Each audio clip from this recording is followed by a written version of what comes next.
Hello everyone. Today's topic of discussion is graphical representation of motion. The first type of graph we'll discuss today is distance time graph. For distance time graph, we plot the distance on the y-axis and we plot the time on the x-axis. Distance time graph indicates whether the motion of the body is uniform or non-uniform.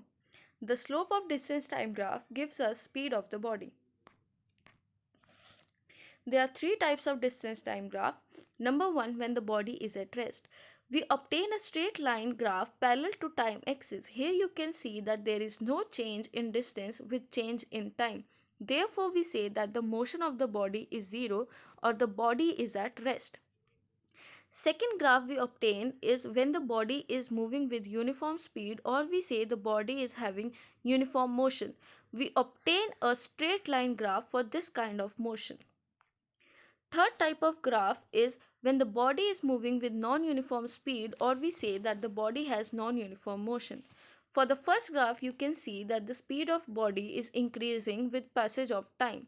Therefore, we say that the body is covering more distance in lesser periods of time.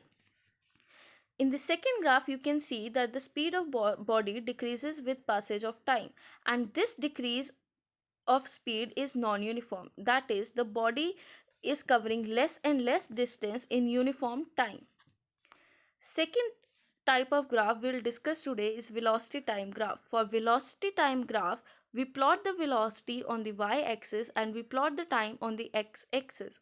The slope of velocity time graph gives us acceleration of the body, and the area under the velocity time graph gives us the displacement traveled by the body. There are three different cases for velocity time graph.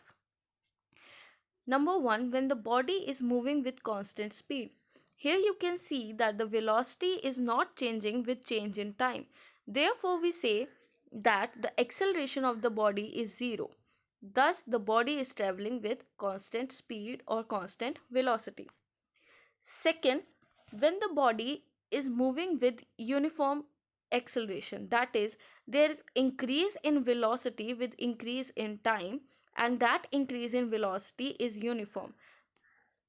You can see here that the velocity time graph of a body having a uniform motion initially at rest is a straight line passing through the origin. We can also have a case where the initial speed of the body is not zero. So we plot the value from which the body started increasing its velocity to gain uniform acceleration. In this case, the straight line graph does not start from origin but starts from the initial speed value. There can also be uniform retardation, that is, the velocity can also decrease uniformly. This type of graph has negative slope. It indicates that the speed of or velocity of the body decreases uniformly with increase in time. The last type of graph is when the object or the body is moving with non-uniform acceleration.